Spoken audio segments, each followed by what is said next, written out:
To paraphrase the Mad Hatter from Alice in Wonderland, the raven has a writing desk.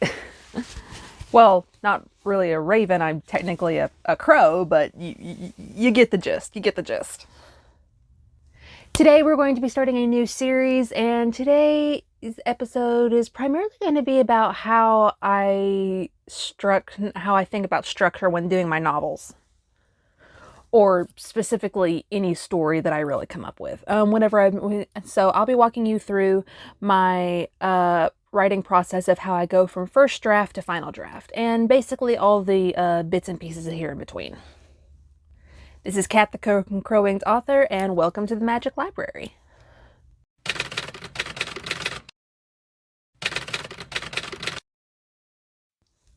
If you guys are a fan of paranormal dark fantasy, I have just the book for you. My debut novel, Arborea Lux, is right now up for sale on Amazon and everything. I will leave the Amazon link down in the description below. And it's a really good story in terms of immersion and everything. From everyone who's already been reading the book and everything, they love the amount of detail that I put in to the scenery and everything. It's like it's meant to be immersive, and to me, that's what the art of storytelling is supposed to be about. You're supposed to be able to immerse yourself in the world of the book that you're opening up.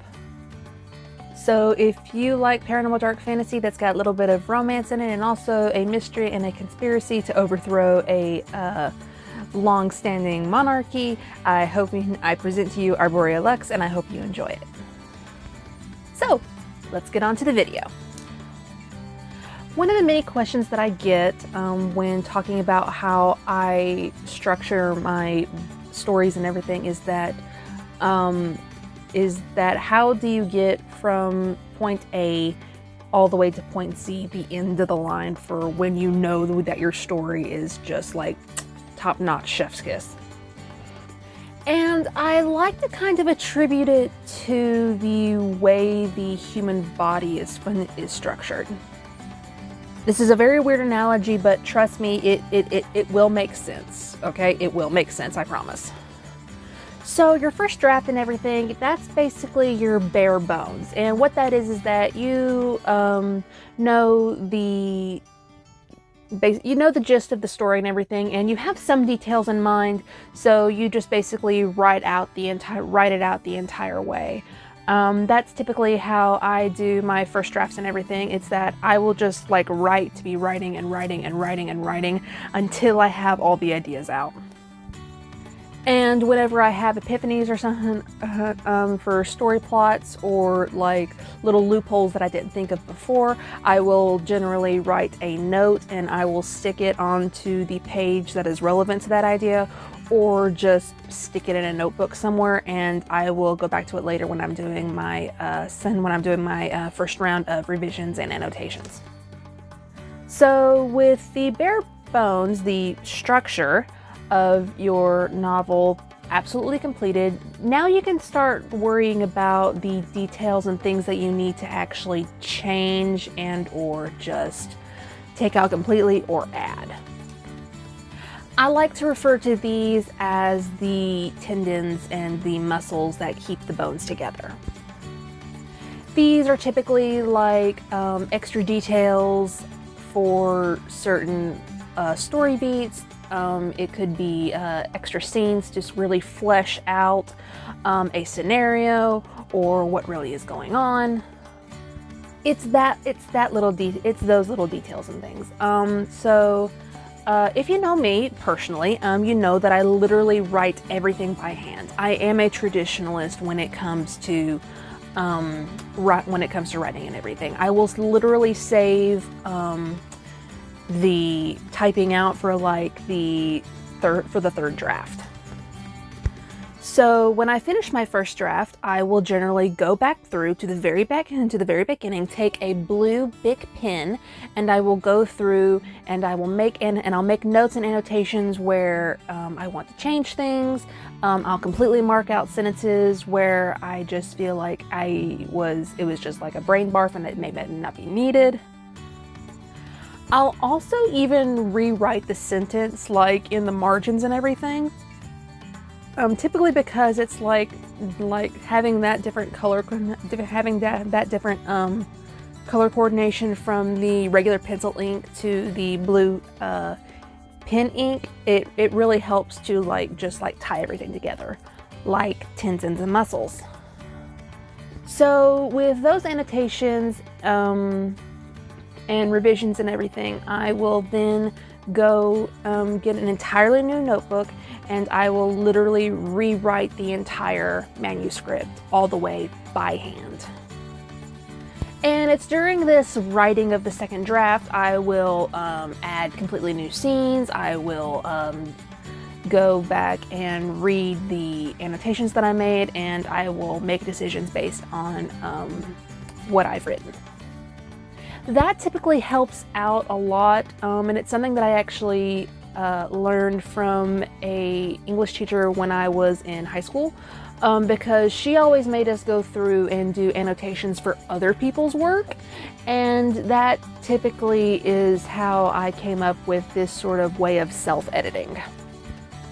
She's probably not going to see this, but I'll call her out, but I'll give her a shout out anyway. Thank you, Miss Bridges, for the annotations lesson that you gave us in high school. So after the second draft and everything, once I've finished it out to its completion, that is when I will typically go and I will start typing out on the computer. Now, with how my brain works and everything, I will actually do edits as I'm typing. I'll read a paragraph, I'll see, my brain will immediately go, how can I make this better? And it will literally go from just what was on the page, and then when I type it out, I will add things, or I will edit and annotate it as I go. It's a very interesting little habit of mine that I didn't realize that I had. But it does get a lot of the second round of revisions out of the way, because you're typing it out and everything. Your brain is immediately doing it as you're typing it out, and that is how I come up with my third draft. After the third draft is initially done, I will typically format it into chapters, and I'll give all the chapters titles and everything, and then I'll go back through chapter by chapter, putting it into a separate Word document and doing edits from there. I also employ the editing software Pro Writing Aid, because that tells you if there's anything wrong with sentence structure or what you're looking for in terms of your writing. It's very, very helpful because it will go through and it'll tell you what's wrong with a certain sentence, if there's an error, and stuff like that, and it's just very, very helpful.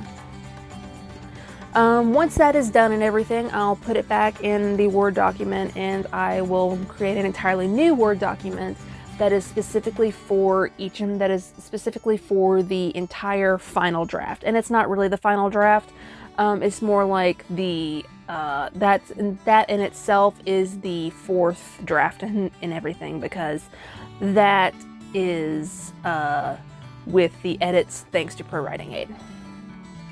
It is usually with the third draft and everything that I will upload it to Wattpad and ask for beta readers.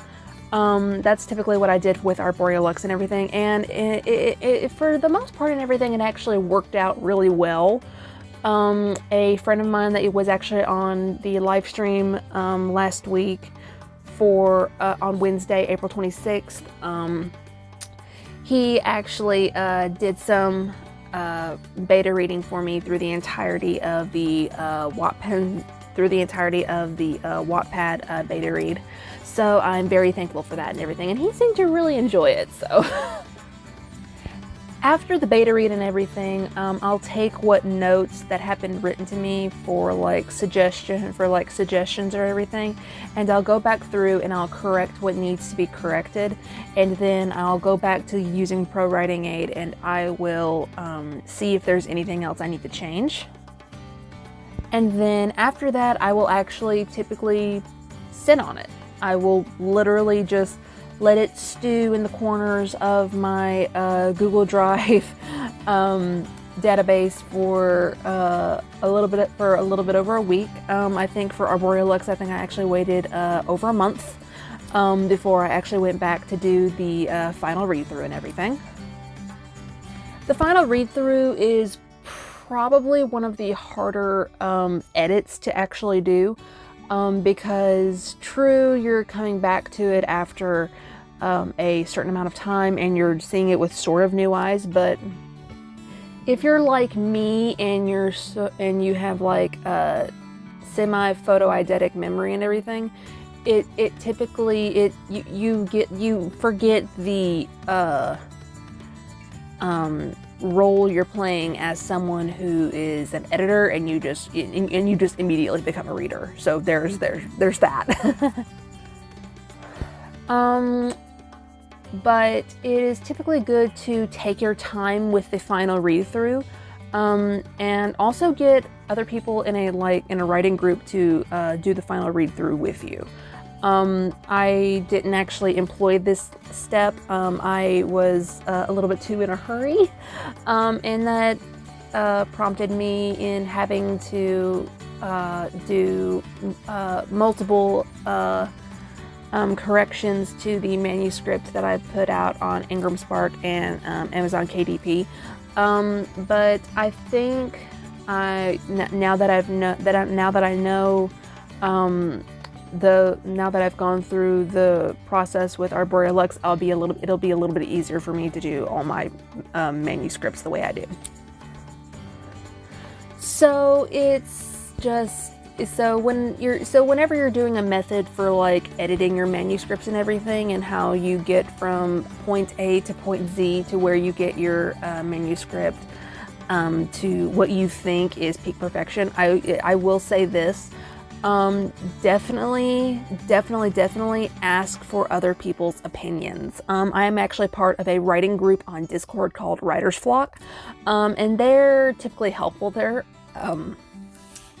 There's not a lot of people that I know on there that have actually done self-publishing. All of them are more traditionally published, but they are a good source of encouragement for you to actually go through and for you to like stay motivated with your writing. This was actually sort of a fun video to do, because it's like I was explaining to someone, actually part of Writer's Flock, about how I structure my manuscripts and everything, and it's like it's exactly like the bullet point list that I did here for you guys, because it was very on point to like almost exactly how the human body is structured. You've got your bare bones, you've got your muscle and tendons, and then you've got your organs and blood vessels and stuff like that. And that's like, and it's like I like to attribute the blood vessels as like threads tying everything together, and the organs are like the other major scenes and plot points that you've added to really flesh out your story. And to me, I think that was what was important, because it was like if you have a structure in mind, you know how you want your story to turn out. I will say this though, take this method with a grain of salt. I don't know if it will work for everybody, but it worked for me and everything. And I hope that this method will actually help others who want to write a manuscript and see it all the way through to publication. And that is it for this episode of Crow with the Writing Desk. I hope you guys enjoyed it. I know I kind of did. It was kind of fun to do a episode specifically about writing craft and everything, because it's like I am by no means an expert, but I like talking about methods that have particularly worked for me. So it was good to sort of like get that off my chest. If you liked this video and you want to see more, please subscribe to my channel and ring that bell for more notifications. And just help me get to my goal of 100 subscribers by the end of the year. That's a small attainable goal for me, and if I even if I like get past that goal before the end of the year, it'll just mean so much to me. My debut novel, Arborea Lux, is up for sale on Amazon right now. So if you guys want a copy, I will give you the link to the Amazon listing down in the description below. It is a paranormal dark fantasy with a little bit of romance and a little bit of mystery and conspiracy in there and everything. And it's typically like what I like to call like alternate history. Like what would have happened back then if something magical happened, or in this case sort of detrimental. Arborea Lux follows the journey of Lux, who finds herself in a field of dead flowers, and she basically has to solve this mystery of who killed the last Asterblood, who is in fact the twin sister of the person who saved her life, Asilas. And in the end, there's little bits of magic, and you get to learn a lot about the world and the characters that inhabit it and everything. And I know this is sort of a shameless plug, but it's like this is my book baby. This is my book baby. So it's like please read me. So yeah. If you guys are interested in keeping up to date with my life as a writer, my life in general, or my writing projects, please follow all of my socials down in the description below, and just let me know. We also have a Discord for the Magic Library. Currently it is being inhabited by all of my D&D goblins that are my friends in my D&D group. So just come on and have some fun with that. If you want the link for it, I think it's going to be down in the description below. If not, you can go over to the community tab on my homepage, and you can find the link there. Thank you guys so much for hanging out to the end of this video and everything, and I hope you guys have a very wonderful day. And always remember, a world lies beyond the book of a cover, and it's just waiting for us to immerse itself in its pages, to fight dragons, to befriend dragons, to fight alongside heroes and heroines, to befriend villains and fight alongside them. Basically, the world is our oyster at this point, and it also, and that definitely applies to the books that we read. So why not escape for a little bit? This is Kat, the Crow-Winged author, and here at the Magic Library, and I hope you guys have a very wonderful day. Bye, guys.